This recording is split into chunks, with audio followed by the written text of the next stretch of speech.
Quando o Cristiano conversou comigo sobre a ideia de montar essa clínica, eu confesso que, talvez até pelo meu interesse pessoal, eu me concentrei mais exclusivamente no tema, que é alguma coisa que eu acho que eu poderia, com alguma propriedade, ensinar para os irmãos, dada a experiência aqui na igreja. Posteriormente, quando veio o programa e descobri que pela manhã também eu iria falar sobre cuidando do coração do pastor, restaurando o coração do pastor, ele estava manifestando os seus interesses em função de um livro que eu publiquei, que conta essa história. Eu fiquei um pouco preocupado somente com o nosso tema da tarde, que é a questão de formação de equipe e liderando uma equipe, até que ponto em 50 minutos nós vamos conseguir contemplá-lo todo adequadamente, mas na pesquisa do Cristiano era fundamental que a gente trabalhasse esse tema aqui, dada a expressão de várias pessoas de vocês. Então, eu queria compartilhar com vocês um pouco essa ideia da restauração do coração do pastor. Antes, deixa eu começar contando uma história. No ano 2000, 2001, 2002, nós experimentamos aqui na IBCU o nosso maior crescimento numérico ao ano. Eu sei que para algumas igrejas isso é alguma coisa é um número bastante factível, mas para nós aquele crescimento naquele período, final de 98 já até 2002, fugiu dos nossos padrões, né? Dependendo do critério que a gente empregava para avaliar nosso crescimento, a gente cresceu de 20% até 40% por ano. Você imagina isso? Você tem um crescimento tão grande, e até antes desse momento, nós nunca crescemos, como é o caso do nosso atualmente, nunca crescemos mais do que 10% ao ano. A demanda de trabalho que isso provocou, as mudanças que foram necessárias, a dedicação que requereu, foi significativa. Além disso, eu estava envolvido num programa de mestrado em teologia do Antigo Testamento, que também tomava meus tempos de uma maneira bastante forte, principalmente nos horários extras da igreja. Ou seja, entrar à noite estudando e... Enfim. Veja, num ambiente crescendo, com muita solicitação, num programa de mestrado exigindo bastante de mim, eu diria, pelo menos mais do que a minha capacidade podia dar no tempo que eu tinha disponível para isso. E naturalmente, no ambiente que você está crescendo, as tensões que isso oferece, né?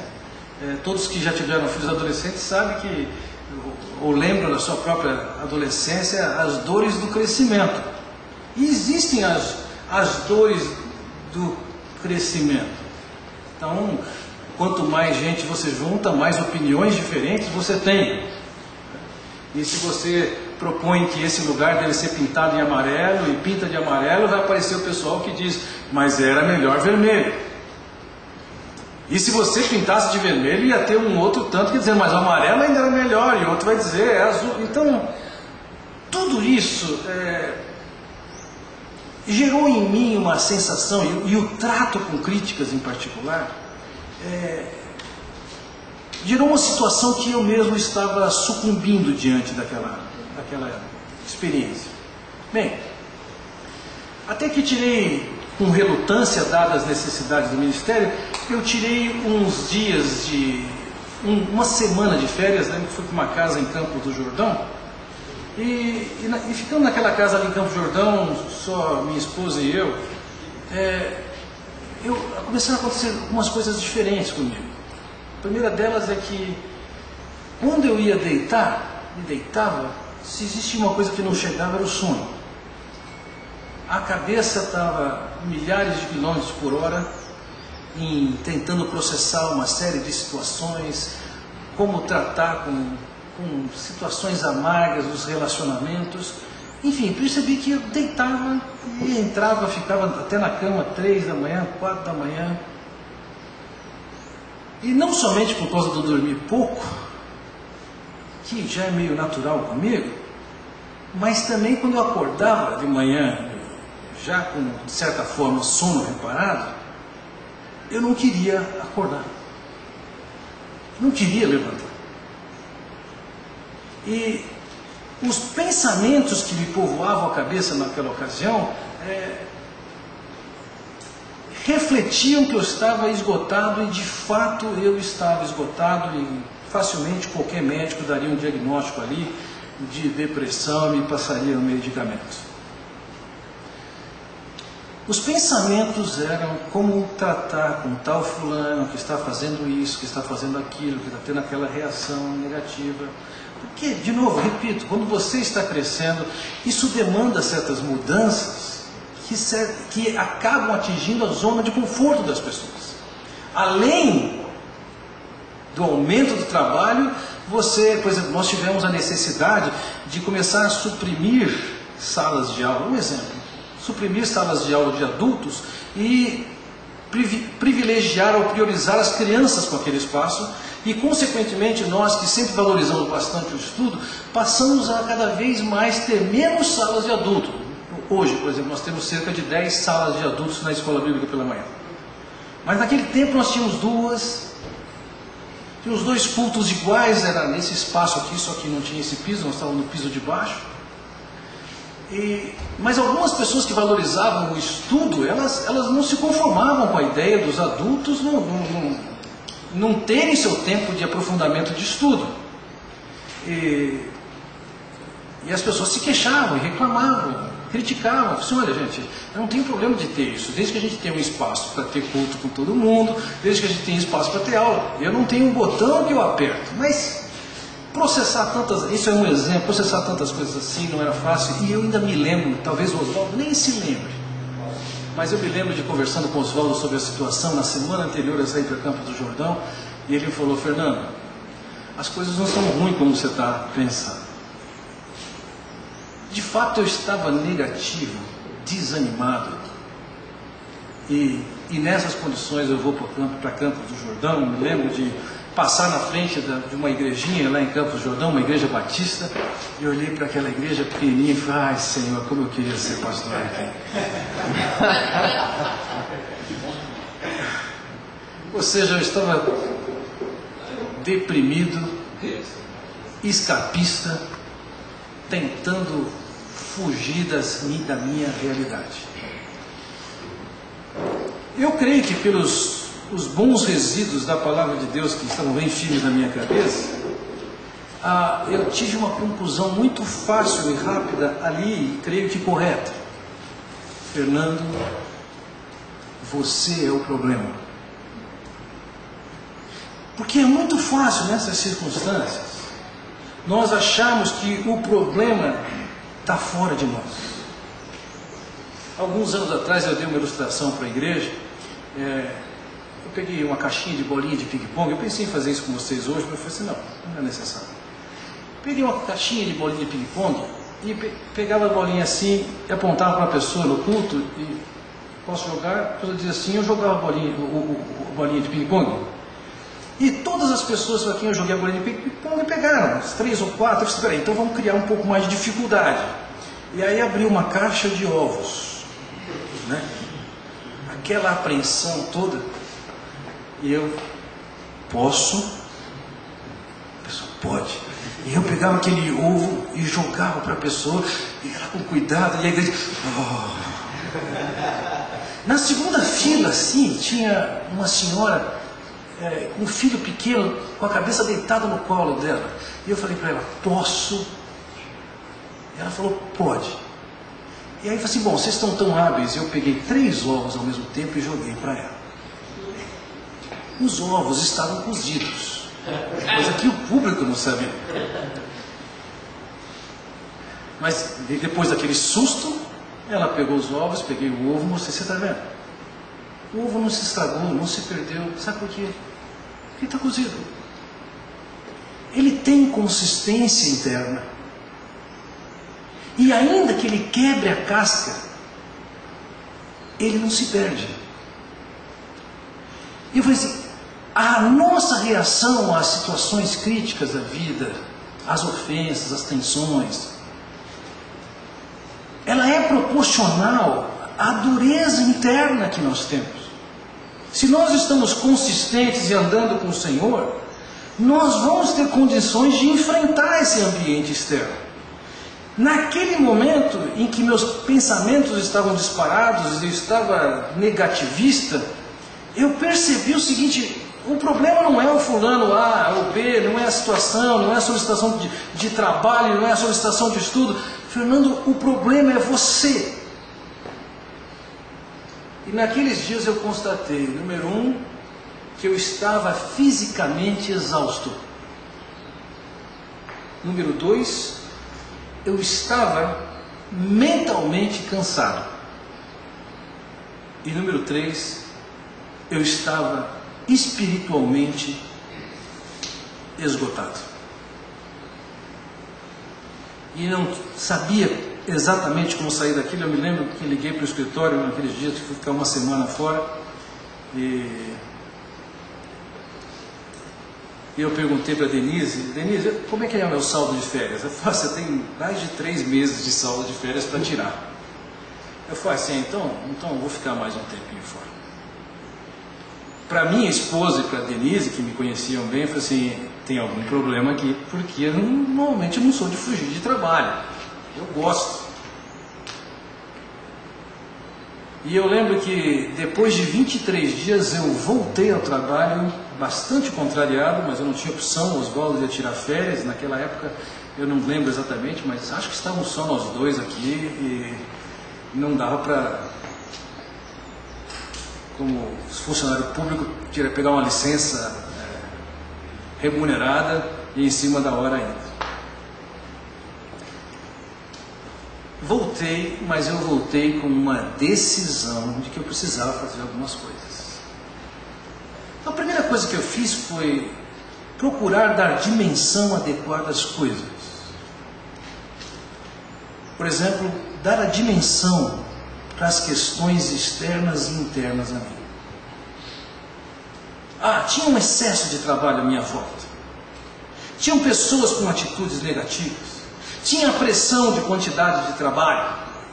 Tudo isso eram fatores externos. Eu procurei ver assim: isso aqui é isso, aquilo ali é isso. Por mais que eu estivesse bastante pessimista naqueles dias, eu tentei avaliar essas coisas, mas principalmente olhar para dentro de mim e perceber que meu desânimo, meu cansaço, e eu diria até aqui minha culpa, eram coisas minhas que tinham que ser tratadas somente comigo. E que aquilo que era externo só estava dando uma dimensão de como eu estava por dentro. E aí eu falei: Fernando, você precisa se tratar. E de fato, eu comecei a fazer algumas coisas. Eu lembro que, inspirado no Salmo 62, versículos 1, versículo 6, onde o salmista diz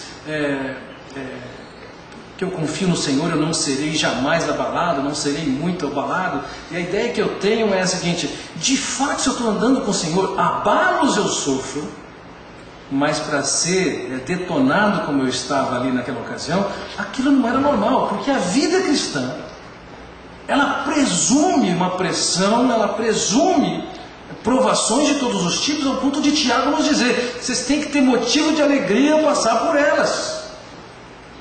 E não era assim que eu estava. É muito fácil, e a tendência da nossa sociedade hoje, é dizer o seguinte: o problema então eu preciso de um terapeuta, de um psicólogo, presumindo que é o homem que tem no seu raciocínio a visão de que é o homem e de como esse homem deve ser tratado. Não, eu entendi que a palavra tinha toda a provisão de Deus para nós, e eu percebi, eu comecei a fazer algumas mudanças na minha vida. A primeira mudança na minha vida, pensando no aspecto físico e mental, foi: Fernando, você precisa descansar. Até aquela ocasião eu chegava diariamente, sem nenhum atraso, 6 horas e 30 minutos aqui no escritório, 6h30 da manhã. Quando chegava mais tarde, me sentia com a consciência pesada. Tinha pouco tempo de almoço, estava bastante à tarde, de noite vários compromissos. E eu falei assim: não, vamos parar com isso, vamos fazer o seguinte: você vai sair de casa para a igreja às 8 horas. Mas em vez de ir para a igreja, eu ia com um amigo, mais de um amigo, para uma padaria, eu tomava café tranquilo, conversava, chegava no escritório às 9 horas. Cessei com todo aquele tanto de trabalho que eu trazia para casa e à noite em reuniões, parei com aquilo. Mas eu identificava que o meu maior problema não era esse, mas era de ordem espiritual. O que eu quero dizer com isso? Eu olho para trás hoje, e na época já percebia, mas hoje com muito mais clareza, eu olho para trás e vejo que eu estava muito envolvido com estudo voltado para ministrar, mas com praticamente nenhum estudo voltado para mim mesmo. Tem que pregar domingo, tem que estudar, de forma que o meu estudo ele era mais funcional do que outra coisa. Não é que eu não ganhava com aquilo, mas era um estudo por causa da demanda do ministério. Não era um estudo por causa do amor pelo Senhor. Não era mais um estudo por causa do amor pela palavra do Senhor. Não era a minha experiência pessoal com Deus que estava sendo nutrida naquela maneira que eu estava abordando, seja a tradução, seja a estruturação didática, etc. Então eu tomei a decisão de, além de reduzir minha carga de trabalho, eu tomei a decisão de separar 1 hora por dia, pelo tempo que fosse necessário, para estudar uma parte das Escrituras, que eu escolhi foram os Salmos, em que eu assumi o compromisso. Eu posso estar equivocado aqui, realmente não lembro exatamente, tentei resgatar essa informação, mas não lembrei, de que tudo que eu estudasse naquele meu programa de 1 hora por dia, eu não poderia pregar num tempo mínimo de 2 anos. E é aqui que talvez eu esteja equivocado, talvez seja 1 ano somente, mas eu de fato não tenho bem certeza disso. Mas, de qualquer maneira, na menor das hipóteses, eu estava proibido de ensinar o que eu ia aprender por pelo menos 1 ano. Eu queria transformar aquele momento de 1 hora numa restauração de um relacionamento pessoal com Deus que eu tinha deixado ir pelo ralo. Eu tinha deixado ir pelo ralo. Posso explicar, dar muitas justificativas, mas era eu quem havia deixado ir pelo ralo. Eu escolhi o livro de Salmos e eu lembro que diariamente naquela hora eu sentava, eu pegava o texto hebraico, eu traduzia o Salmo, começava a estudar o Salmo, fazia as aplicações do Salmo, em cima do Salmo desenvolvia meus louvores, minhas orações, e ia escrevendo tudo isso. E fiquei nesse programa durante 3 anos e meio. Depois de 1 ano nesse processo todo, eu falei assim, não, acho que eu já posso trabalhar um pouquinho mais. Depois de 2 anos, aumentei um pouquinho mais a minha carga de trabalho, mas nunca mais voltei àquelas condições, exceto pontualmente, em uma fase a gente tem um gargalo e acaba se apertando mais, mas mantive aquele esquema. Então, olhando para essas coisas, a questão é como é que a gente trata o coração, o nosso coração. Eu imagino vocês, pastores, que vocês sofrem situações de tensão, relacionamentos no ministério. Olha, eu tenho conversado com vários colegas, alguns com situações dentro da igreja que não sabem como tratar, oposição dentro da igreja, rejeição dentro da igreja. Há quem saiu da igreja e quando voltou já tinha sido convidado para ir embora. Um colega meu recentemente, a liderança da igreja pediu para ele, olha, fique 6 meses fora para descansar, o senhor está muito cansado. Ele perguntou o seguinte para a liderança, escute, vocês estão querendo se livrar de mim ou não? Afinal, nós só queremos que o senhor descanse. As tensões familiares. Tem cerca de 4 semanas recebi um e-mail, naquela ocasião eu não podia receber, o pastor, em que ele estava dizendo, olha, me disse um pouco antes disso, não naquela mensagem, preciso da sua ajuda, estou num relacionamento com minha esposa que acabou enveredando por agressão física. Ou seja, Nós somos iguais a todos. Temos as mesmas tentações. Temos as mesmas fragilidades. A questão é como é que nós vamos processar isso. Então eu gostaria de olhar com vocês para as Escrituras, um texto que sou convencido que, se não todos nós, muitos de nós conhecem esse texto decorado. Toda a Escritura é inspirada por Deus e útil para o ensino, para a repreensão, para a correção, para a educação na justiça, a fim de que o homem de Deus seja perfeito e perfeitamente habilitado para toda boa obra. Veja, há uma proposta muito clara na Escritura que foi inspirada por Deus. Aliás, desculpa, eu preciso dar uma paradinha aqui. Tantas pessoas entraram depois que nós fizemos o levantamento do almoço. Eu só preciso de ter mais uma informação. Quantos de vocês que não estavam aqui antes, quando eu perguntei sobre o almoço, não se manifestaram e pretendem almoçar conosco ainda? Quantos são aqui? 1, 2, 3, 4, 5, 6, 7, 8, 9, 10, 11. Oswaldo, você pode avisar o Júnior que tem mais 11 pessoas que não escolheram o prato, mas que vão participar também. Oi? Está complicado agora. Tá bom. Veja que o texto diz objetivamente aqui que essa palavra nos foi dada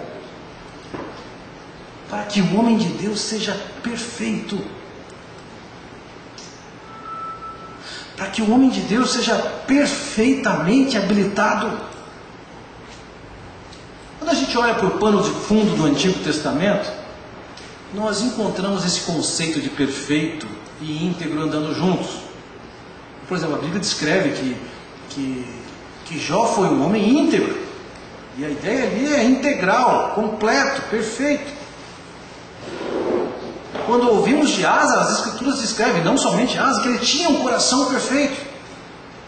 Eu não estou querendo dizer aqui com isso que é possível que nós vamos alcançar a impecabilidade.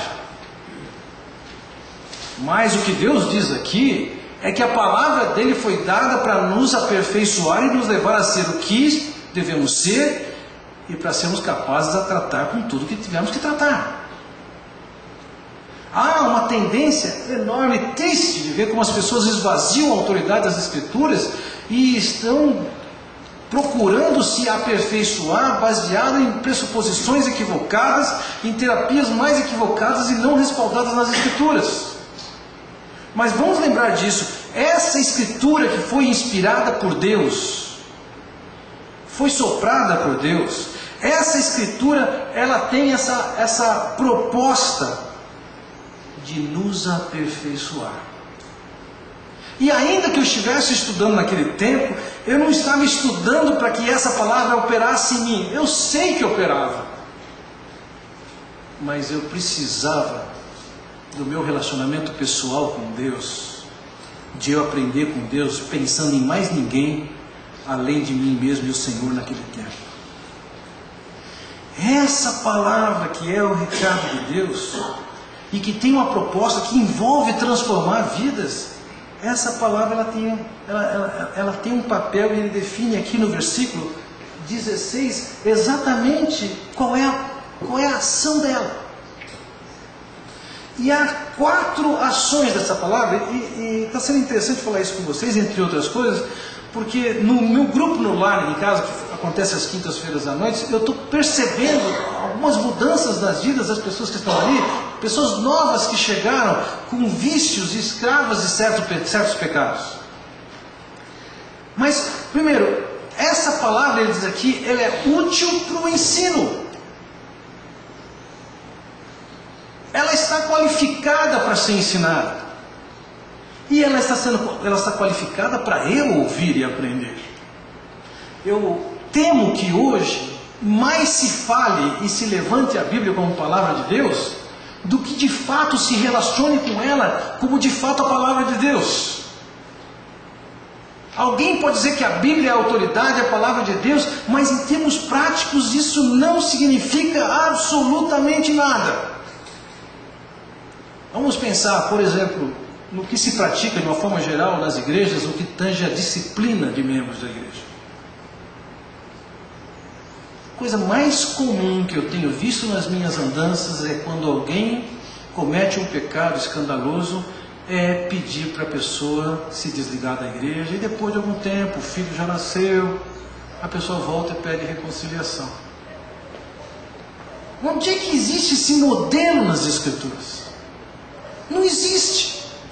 Nós falamos que a Bíblia é a palavra de Deus, mas não olhamos que Jesus diz, olha, se o teu irmão pecar, vai arguir entre ti ele só, e se ele se arrependeu, você ganhou seu irmão. Acabou o assunto ali, você não vai levar para a igreja.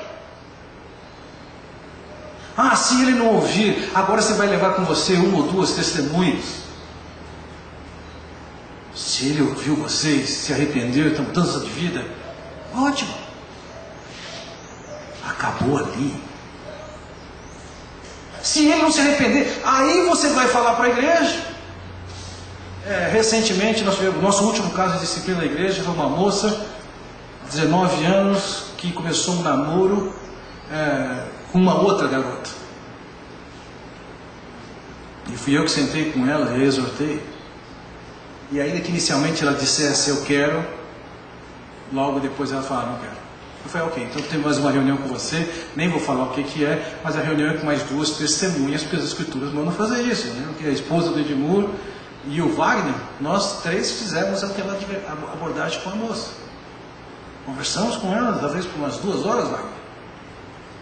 Mostrando os enganos do coração dela, o fruto do pecado, o testemunho da própria vida. Mas finalmente no final de semana ela não somente disse que não queria, como ela pediu o desligamento da igreja. Então veja, a gente não leva para a igreja quando está tratando só com você. E nem a gente pede para se desligar. A gente trabalha para restaurar. A gente diz que a Bíblia é a palavra, mas acaba não fazendo isso. A verdade é que as Escrituras têm toda a orientação que envolve, por exemplo, disciplina, mas as Escrituras vão falar sobre finanças, sobre relacionamento amoroso, sobre sexualidade. Há uma gama completa de assuntos que nós podemos encontrar ali. A ideia de que a Bíblia está superada e o homem contemporâneo, pós-moderno, precisa de outras abordagens, é de alguém que não conhece a palavra de Deus ou não aceita o que ela fala. Então veja, essa palavra ela é útil para ser ensinada. Vale a pena, gente. Há algum tempo atrás eu perguntei para um pastor que veio me perguntar alguma coisa sobre como colocar em prática no ministério alguma coisa. Ele perguntou, eu perguntei para ele, quanto tempo você gasta estudando a sua Bíblia entre seu estudo pessoal e seu preparo de sermões? Ele falou, olha, eu gasto 5 a 6 horas por semana estudando minha Bíblia para fazer isso. Eu falei, olha, além do meu estudo pessoal, eu gasto o meu estudo para pregação hoje de 20 a 25 horas por semana. Ele falou assim, eu nem saberia o que fazer com minha Bíblia nesse tempo.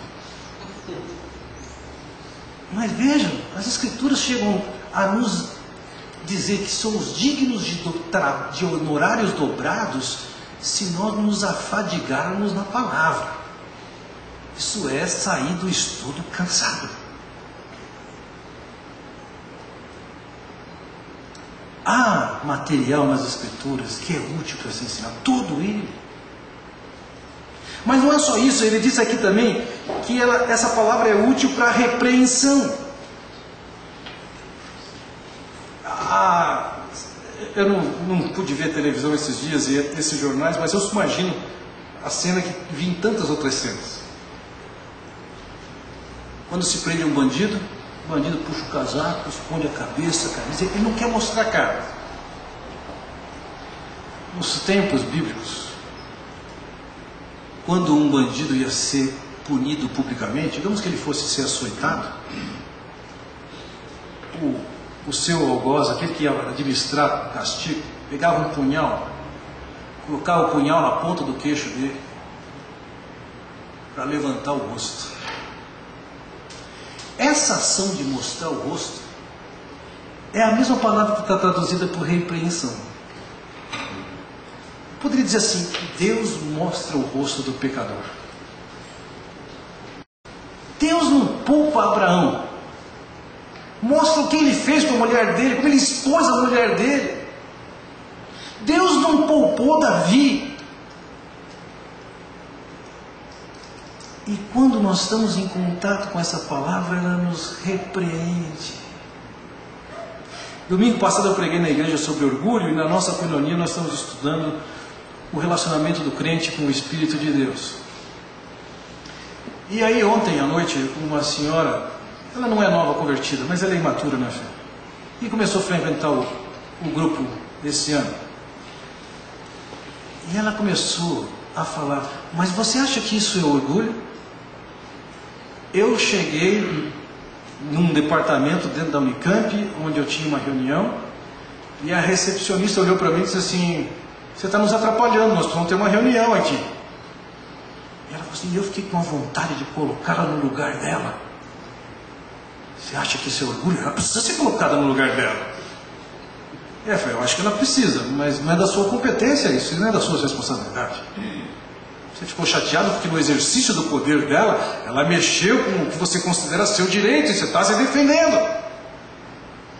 E eu acho, pela reação dela, que ela começou a perceber o próprio pecado. A palavra repreende. Em janeiro do ano passado, se converteu aqui conosco um homem, na época, com 39 anos. Tinha ficado, se eu não estou enganado, 9 anos no mosteiro de São Bento, onde praticamente foi introduzido no homossexualismo. Saiu de lá, um profissional aqui da região de Campinas, e em janeiro passado ele vem à minha sala para conversar comigo, e eu falo do Evangelho. Depois que falo do Evangelho, pergunto para ele, escuta, o que você quer? Quer pensar? Não quer? Quero. O que você quer? Ele disse, eu quero agora. E aceitou a Cristo. Ele tinha todos os trejeitos, tudo de um homossexual. É raro eu atender alguém de manhã, mas é comum quando eu atendo as pessoas de manhã, esse tempo ser num café, numa padaria, ou mesmo depois da nossa reunião ir para a padaria. E eu saí com ele. Eu lembro que teve gente que disse, Fernando, eu sugiro que você não saia com ele. Eu falei, eu sei da sua preocupação, mas eu vou sair. E sabe, ele se converteu em janeiro, e quando chegou mais ou menos em junho, ele me perguntou, Fernando, não, maio, e ele falou, Fernando, e as minhas tentações? E nós estudamos sobre tentação na Bíblia, como vencê-las. Eu falei para ele, sabe, talvez as suas tentações pela vida inteira devem ser por homens. Homens que não são homossexuais têm tentações por mulheres, são tentações da mesma maneira e tem que tratar da mesma maneira. Chegou mais ou menos em junho, ele me disse, Fernando, minhas tentações estão mudando, estão sendo por mulheres. Eu falei, veja, isso ainda é tentação. Fico contente que é por mulher, mas ainda é tentação. Não existe a terapia da homossexualidade através da relacionamento imoral. Não existe isso. E eu me alegrei com ele. Quando chega em julho, ele me diz, Fernando, eu estou incomodadíssimo com o meu jeito. Eu sabia o que ele estava falando, né? Mas eu não tive coragem de falar. Eu falei assim, o que você quer dizer com isso? Ele falou, você sabe. O meu jeitinho de sentar, minhas roupas. Eu falei para ele, escuta, o seu tempo com a palavra, ela está repreendendo você e mostrando que está errado. É a voz do Senhor. Ele falou, o que eu faço com as minhas roupas? Compra outras e joga essas fora. E as minhas pulseiras, essas coisas, você trabalha com mulheres, oferece, vê se elas compram. Sabe, ainda hoje cedo, das 7 até as 8, tive uma reunião com ele. A palavra mostra o erro. Eu não precisei falar para ele, não usa essa pulseira, não usa. Não, ele foi percebendo, porque a palavra repreende. E ele foi um dos estudiosos da Bíblia, de tarefas que eu dei naquele período. Depois ele teve uma quedinha e agora está se recuperando. Mas ele foi extremamente dedicado, e o resultado era de uma semana para outra, porque a palavra repreende. Ela mostra a cara do bandido. Mas não só isso, observe que o texto diz aqui, essa palavra, ela também corrige, ela não tem, veja, ela não tem somente esse atributo de mostrar o pecado e de acusar, ela também corrige. Eu me lembro anos atrás, quando tive uma contusão, aliás, quanto mais os anos passam, mais contusões a gente tem, né? Mas eu me lembro anos atrás, e fui até cuidar com a esposa do Vanilton, que há um tempo, na época, trabalhava como fisioterapeuta. E hoje ela é esposa de pastor, é lógico, vai ser empresária, que é muito melhor, né? Mas eu me lembro de tratar com ela e avaliando assim, o seu problema é que você está correndo errado. A posição do seu pé está errada. Você tem que colocar o pé, quando você vai correr, dessa maneira mais fechada, mais paralela. E olha, não era só elas me dizerem o que eu tinha que fazer. Elas me repreendiam dizendo que estava errado, mas eu precisei de seguir um programa, como todo programa de fisioterapia, bastante desagradável, mas que tinha como proposta corrigir. Veja, a Bíblia não mostra somente o que está errado e nos mostra o que é certo, ela vai nos modificando.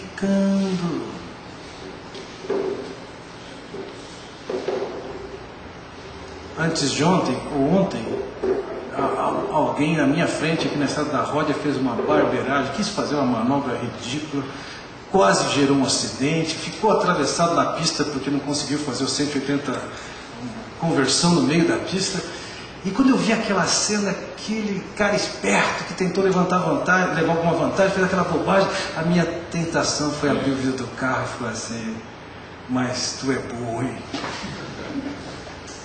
Mas naquela hora que vi aquele pensamento, também veio aquela, Fernando, isso não é para você. Deixa de ser orgulhoso e tentar mostrar o seu poder de humilhar alguém. É a palavra que corrige a gente. Mas não somente isso, aí diz que a palavra, ela também educa. Ela nos dá esse treinamento que nos permite fazer com que aquilo seja parte integrante da nossa vida. Então, quando eu decidi naquela ocasião dedicar um tempo com a palavra, um tempo especial, era sabendo que parte do meu problema tinha sido gerado por mim mesmo, até mesmo porque eu não estava com a condição interna adequada. Por exemplo, não era razoável o tanto que eu estava trabalhando. As Escrituras deixam claro que a gente tem que ter um dia de descanso na semana. E, de fato, eu tenho meu dia de descanso é sábado. No sábado eu não trabalho, eventualmente eu trabalho. Sábado passado estava em Anápolis, reunião a manhã inteira, pregando à noite, mas eu vou descontar isso de algum momento. Eu vou resgatar esse meu descanso. Eu não posso ser negligente com o meu descanso. Eu não posso me aproximar da palavra de Deus simplesmente com o propósito de cumprir uma tarefa de pregar a palavra. Não. Então havia erros da minha parte ali, e ao passar por esse processo, eu posso olhar que naqueles 2 anos, o meu coração foi sendo mudado, erros foram mostrados. Chamo sua atenção para mais uma passagem das Escrituras. Como é que eu posso desfrutar da palavra na minha vida? Eu chamo sua atenção para uma passagem também famosa. Eu vou ficar em 2 passagens bastante famosas. Então aqui está, é o Salmo 19, a partir do versículo 7, que diz: a lei do Senhor é perfeita e restaura a alma. Veja, ele vai empregar 6 palavras diferentes, 2 das quais são somente figuras de linguagem. 6 palavras diferentes que têm uma característica ou 2 características e os resultados que ela provoca. Então veja, a lei do Senhor é perfeita e restaura a alma. O testemunho do Senhor é fiel e dá sabedoria aos simples. Os preceitos do Senhor são retos e alegram o coração. O mandamento do Senhor é puro e ilumina os olhos. O temor do Senhor é límpido e permanece para sempre. Os juízos do Senhor são verdadeiros e todos igualmente justos. Então vamos lá, voltando no primeiro slide, a lei do Senhor, a palavra hebraica traduzida por lei aqui é a palavra Torá. E antes de ser uma referência aos primeiros 5 livros da Bíblia, a palavra Torá é o substantivo do verbo instruir, é a instrução de Deus. E você vai ver o emprego da palavra Torá dentro do Pentateuco com o sentido não da Torá, porque ela não estava escrita. A ideia aqui é a lei, é a instrução de Deus. Abraão seguiu toda a Torá de Deus, a instrução, o que Deus falou para ele, ele fez. E quando ele diz aqui, a lei do Senhor é perfeita, ele quer dizer, ela é completa. Ela aborda tudo que tem que ser abordado. Mas veja, aqui também diz que além dessa qualidade dela ser completa, ela tem a capacidade de restaurar a alma. Isso já tem cerca de 2 anos, se eu não estou enganado, talvez alguns de vocês já tenham ouvido essa história. Mas chega uma jovem mulher na minha sala, um lar bonito, os filhos pequenos, socialmente são bem colocados, economicamente mais ainda, mas a característica dela é o choro e a depressão. E ela começa a me descrever o acompanhamento com o psicólogo, o acompanhamento com o psiquiatra, os remédios que toma, e ali na sala só está chorando.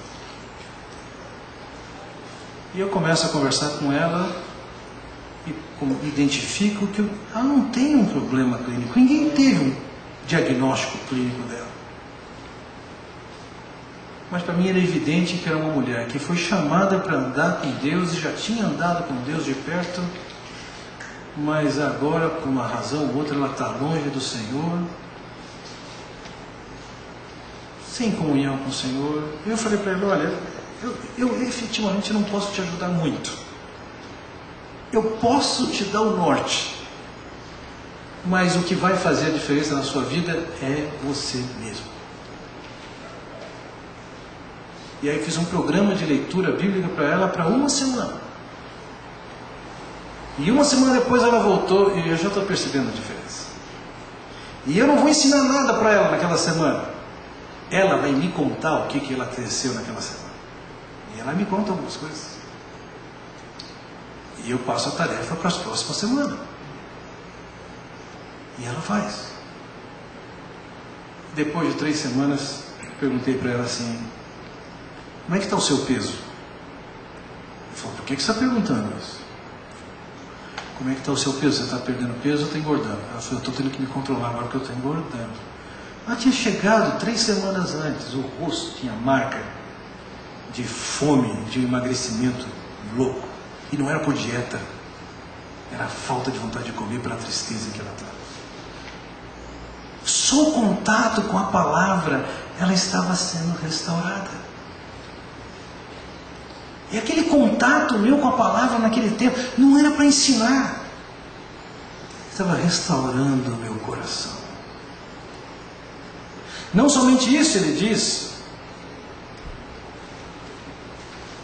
o testemunho do Senhor é fiel e dá sabedoria aos simples. A palavra traduzida por testemunho aqui, para os hebraístas aqui presentes, é a palavra redut.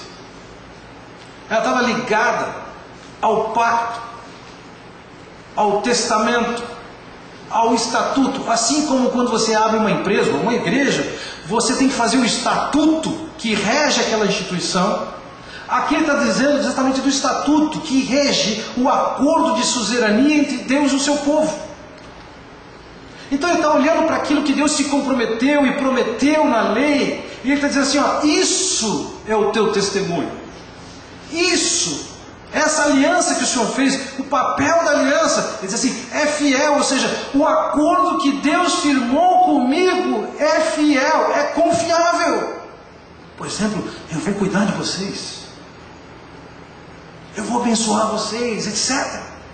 Então o salmista aqui está olhando para o pacto que Deus firma com ele e diz assim, olha, esse pacto, os compromissos que Deus assumiu conosco, e é lógico, o nosso compromisso com Deus é diferente do de Israel, e é importante a gente ver essa diferença. Mas aquilo que ele falou lá é fato. Quem beber dessa água não vai voltar a ter sede. Vai ter vida abundante. E naquele momento eu não estava assim. Então, olhando para essa escritura que é o pacto firmado de Deus conosco, isso aqui tem uma propriedade de dizer que dá sabedoria aos simples. A ideia é dar habilidade de viver ao que não sabe como fazer. Lembra? Simplificando, no contexto da sabedoria, existem 3 personagens. Tem mais, mas eu vou simplificar nesses 3. Tem o simples, tem o sábio e tem o insensato. O simples é como um jovem, não tem noção, não tem percepção da vida, só aprende quando leva susto. O sábio é aquele que tem habilidade de viver. E o insensato é o casca grossa que não aprende. O que é sábio aos próprios olhos. Ele acha, não, eu sei tudo. E a Bíblia diz que o insensato não tem esperança. Mas o simples tem esperança. Então ele está dizendo, se você não sabe como tratar isso, é essa palavra que vai ensinar você. Então eu olhava para a minha situação e eu comecei a aprender como é que eu trato com isso, como é que eu trato com aquilo. Terceiro, versículo 8, ele diz, os preceitos do Senhor são retos e alegram o coração. A palavra hebraica aqui para preceitos é a palavra pakad, o verbo pakad, que é da mesma raiz de pikud, que era o cetro do rei.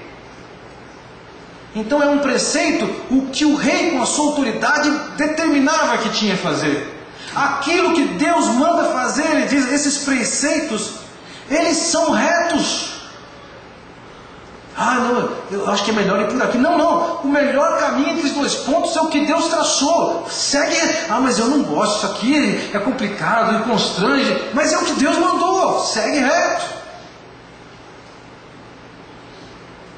E tem mais, esses preceitos, ele tem a capacidade de alegrar o coração.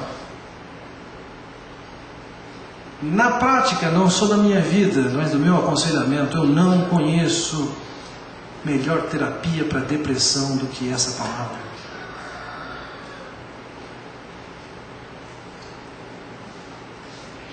Aí ele segue. O mandamento do Senhor é puro e ilumina os olhos. O mandamento aqui é mitzvah, do verbo tzavá. É ordem mesmo, é o mitzvah do bar mitzvah, do judaico. Alguém que está seguindo o mandamento, reconhece que Deus tem autoridade e está com uma postura de obediência. Então esse mandamento, ele diz aqui, esse mandamento é puro. E a ideia aqui é o seguinte, ele não está contaminado.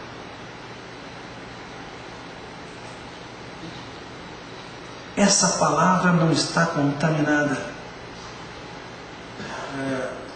Os mais antigos aqui, me incluo entre eles, ao julgar pela idade média de vocês aqui, se lembram que no passado era muito comum você entrar no bar e comer uns salgadinhos que alguns chamavam de bigorna, mas comiam uns quibes, uns pastéis que hoje em dia eu não posso nem olhar para eles, eu estou passando mal. Quando a gente fica mais velho, a gente percebe mais as coisas que nos atrapalham e a gente as evita.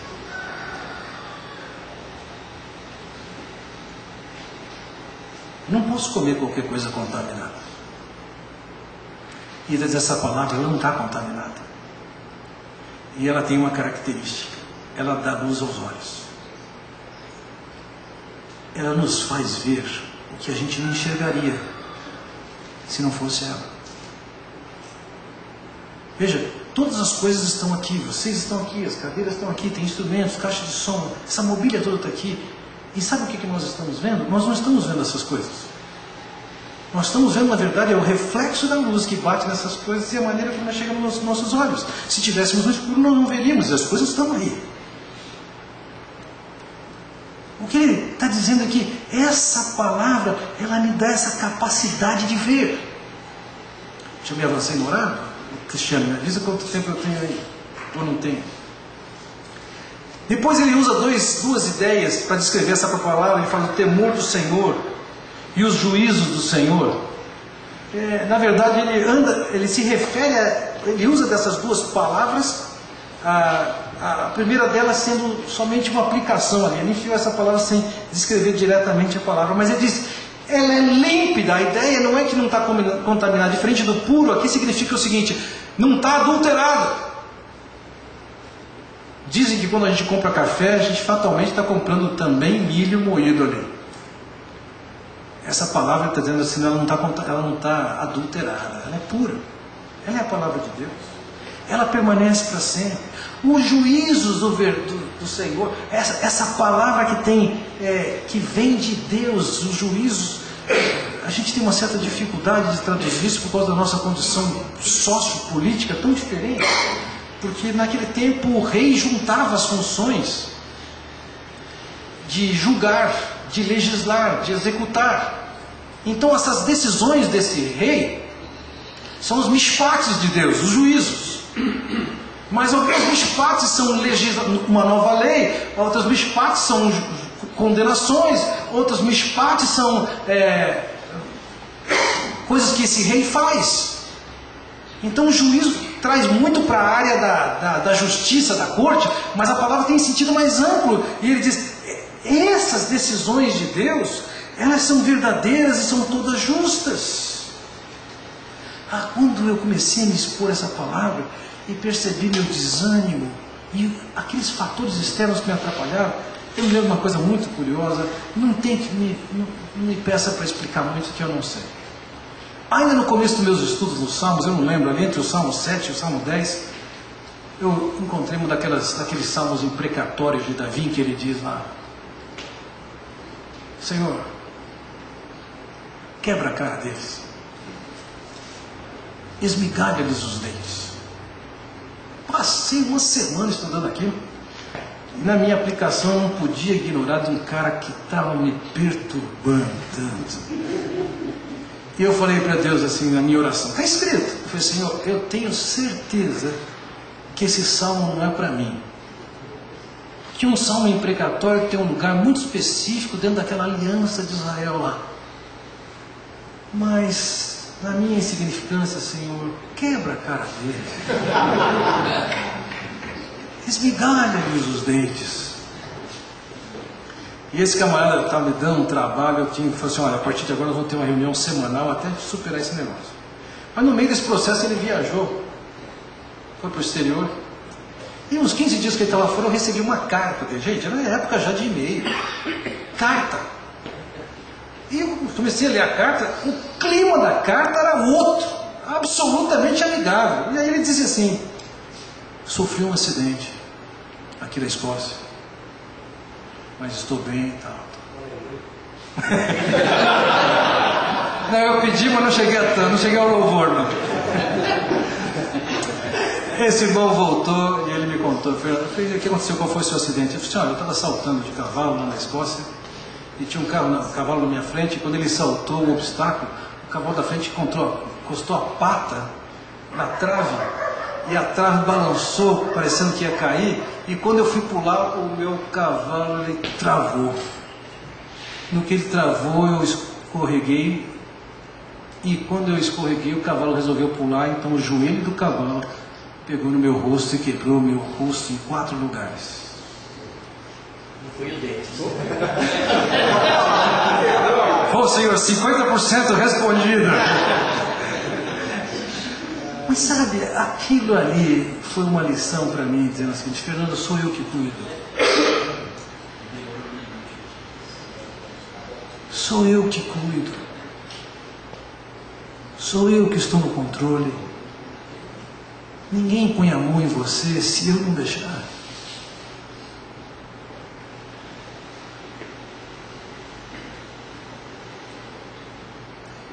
Naquele tempo com as Escrituras, e eu termino aqui minha palavra, naquele tempo com as Escrituras eu percebi que aquela palavra estava sendo para mim como quando você sai de um dia quente e entra naquela ducha fria que refresca. Ou quando você vem da rua com frio e entra num banho quente e se aquece.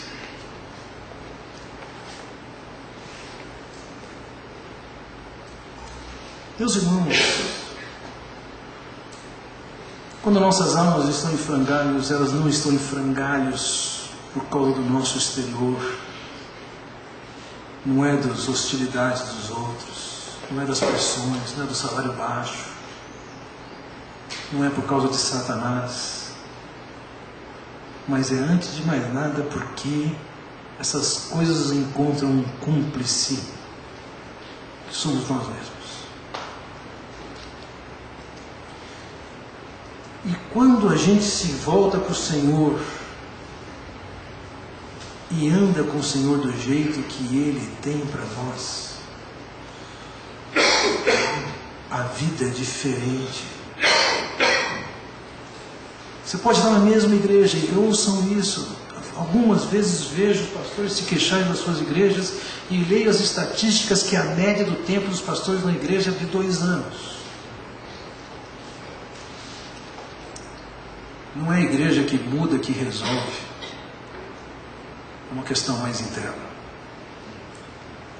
É uma vida com Deus genuína, experimentando da bênção, da graça dEle, do melhor da comunhão que a gente pode ter com Ele.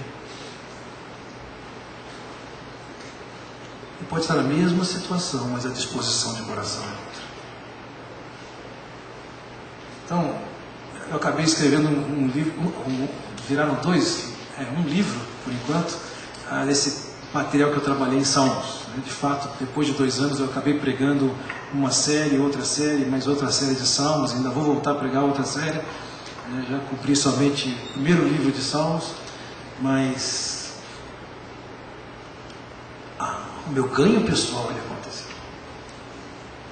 E meu estímulo para vocês é esse, é se concentrar no Senhor e na sua palavra e querer restaurar. Nós temos 10 minutos de perguntas e respostas pelo meu relógio. Não sei se os irmãos têm alguma pergunta para a gente. Pois não? Vai, Marcos. Sobre o caso do tratamento, né? E quando a pessoa chega em você, ela só revela a situação dela está grávida, né? Aí a pessoa chega, ela só está revelando porque a barriga está crescendo. Como tratar nesse caso? Vai fazer um processo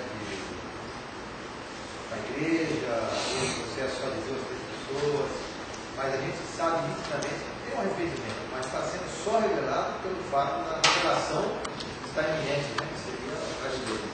Esquece. Já não é nossa tarefa fazer uma série de coisas que... Fica tranquilo, não é hora do almoço ainda não, pode esperar aí. Vai nascer criança. Hein? Vai nascer criança. Vai nascer criança. Nós precisamos entender o seguinte: não é a nossa função de ficar revelando o pecado dos outros.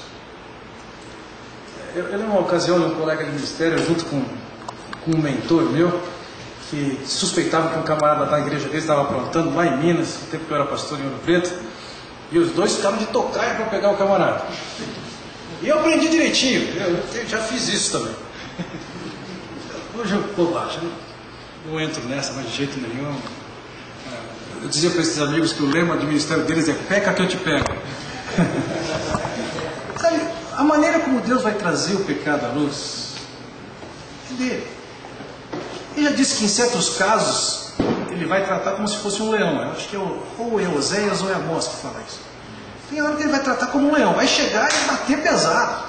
Tem hora que vai ser como uma traça, vai corroendo e vai desmontar.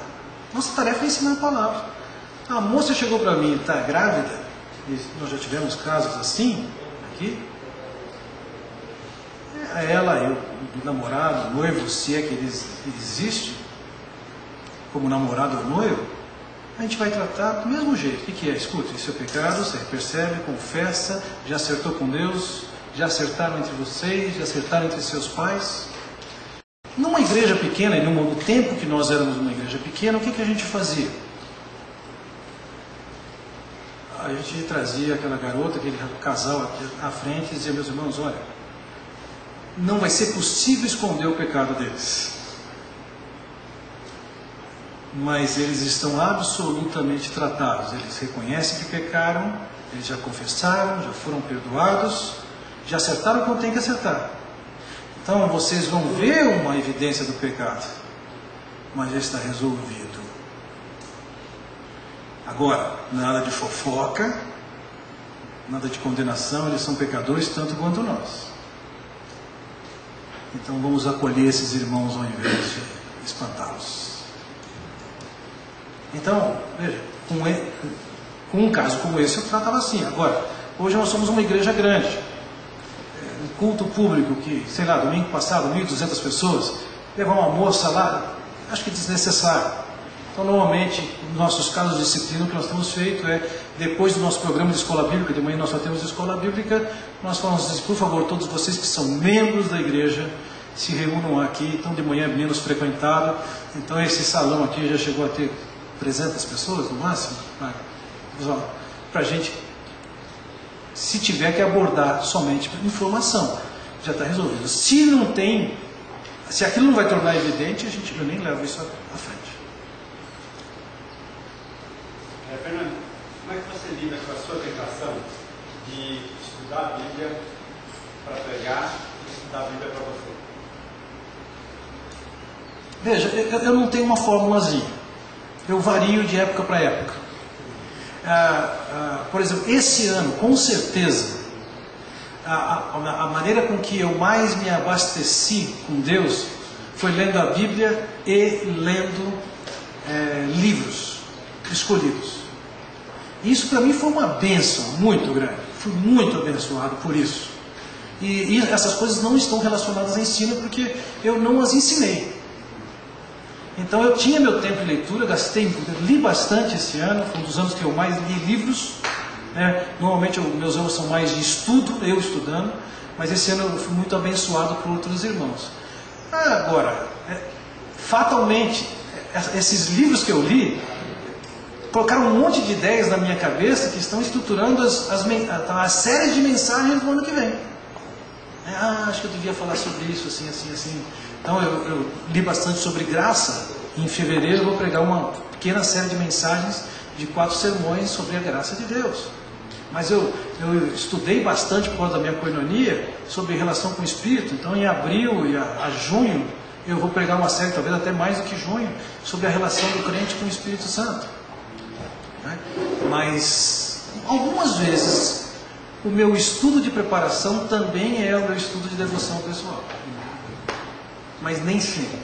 Eu prefiro separar.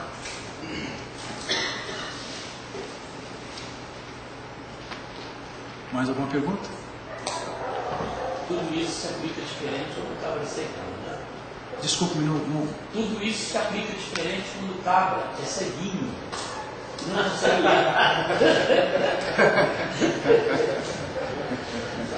Então conta para nós, o que você faz? Aí tem que revolver o que está lá dentro, né? Mente, coração, mente, coração, mente, coração. Aí vai aquela coisa lá do Salmo, 1º versículo 2, né?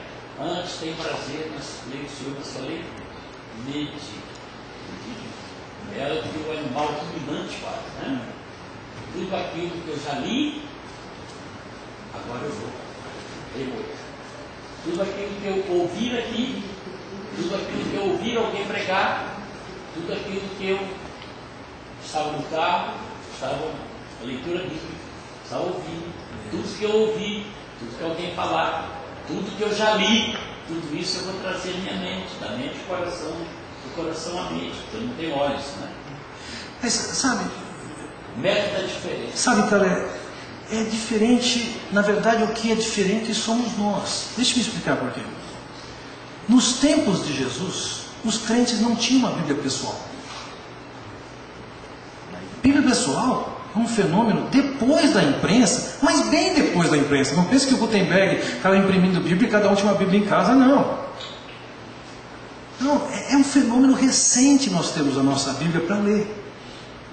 No passado, o camarada ia na sinagoga, ele ouvia e ficava pensando naquilo, decorando aquilo. Então, o padrão que acontecia no Novo Testamento é o padrão que serve para o Calé, mas que serve para nós também. Ouvir a Bíblia no carro é fantástico.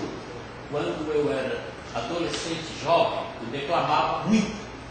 Muitas pessoas foram a Jesus com declamação. Eu vivia declamação e decorava grandes poemas e declamava. Depois, com o ministério, isso aí foi se deletando, né? Ultimamente eu não declamei mais. Domingo passado eu declamei no retiro de casais da Igreja Batista Central de Flandres. Falei, Jesus, por que eu não volto a declamar? Eu vou decorar poesias antigas, de Mário Barreto França, Joel Júnior, não sei quem mais, Gerson de Oliveira, João Braga, porque isso vai trabalhar minha mente, né? Eu vou pegar de alguém que tem essas coisas antigas, vou gravar e vou trabalhar as poesias, e vou declamar, e vou gesticular, e vou fazer o que ninguém está fazendo atualmente. Eu vou fazer, vou desenvolver o método de declamação. Ninguém se assuste quando eu chegar no momento no reino de olha, eu quero declamar hoje. Sabe, vou fazer isso para mexer com a mente. Depois dos 50, e não só o Calé que sabe isso, a sua frequência a médicos ela aumenta. Você conhece a história da cronologia, né? das idades. Né? Quando dois amigos se encontram e não se veem há muito tempo, eles têm uns 20 anos de idade, um vira para o outro e fala assim, rapaz, conheci uma garota. Quando chega lá pelos 30, um vira para o outro e fala assim, rapaz, conheci um restaurante. E quando chega lá pelos 50, você diz, nossa, conheci um médico. Então é meio normal você ir em médico. E você sabe, médico é especialista em te deixar esperando. Olha, eu não tenho que esperar médico. Eu chego no consultório há pouco tempo, me deixou 2 horas esperando. Eu pego no meu caso, meu celular, que não é só um telefone, não é um computador, tudo que tem no meu computador tem aqui. E várias vezes abro o texto em inglês e o texto em hebraico e vou lendo um texto bíblico e ainda melhorando o meu hebraico. Abro um texto em português, fico lendo aquela passagem. A última vez que eu fui no médico, eu li Romanos do capítulo 1 até o capítulo 9. Eu precisava de ter ido até o 11, meu propósito era chegar no 1, mas li até o 9. Não leia o Apocalipse, não seja levantado. Então, gente, nós precisamos de aproveitar as nossas oportunidades. Você está dentro do carro, coloca um CD com o texto bíblico. Use disso para você. Então veja, a situação do Calé o coloca, na verdade, na condição do homem contemporâneo a Jesus, que acabarão sendo privilegiados pela sua memória, porque vão ter que exercitar mais a memória do que nós. Então, o que ele pratica, por um fator determinante, nós podemos praticar voluntariamente com alto ganho. Algo mais? A questão da oração, você falava sobre o tempo devocional, como administrar a questão do estudo, e o papel da oração nesse momento. Veja, como eu mencionei, inicialmente eu traduzia o Salmo, estudava o Salmo, fazia aplicações, as minhas orações e os meus louvores estão todos lá, aliás, estão todos escritos, tudo registrado daquele período. Né? Então, eu privilegio, eu gosto mais de estudar o que um herege, que eu chamo de herege, ensinou, que eu considero uma coisa boa. O herege é o Witness Lee. Ele ensinou uma coisa interessante, que é orar lendo a palavra. Não sei quantos de vocês leram essa obra dele. Alguém leu aqui? Você leu? Está entendendo o que eu estou falando? Eu estou lendo a palavra, estou ouvindo o que a palavra fala, e e vou tomar aquilo mais pessoal possível e responder para Deus. Se eu estou ouvindo um ensino novo, eu expressar meu agradecimento, meu louvor, meu pedido de oração de que Deus faça aquilo na minha vida, esse é o meu jeito predileto com o qual eu mais gosto de fazer.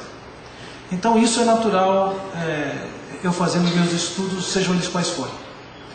Entretanto, eu escrevia um tempo, minha oração de louvor, minha oração de pedidos, e de fato eu creio que as orações que eu acho mais bonitas que eu fiz, e algumas vezes até alguns poemas, estão naquele tempo de oração. Acho que terminou meu tempo. Cristiano, a palavra é sua. Gente, Deus abençoe a todos.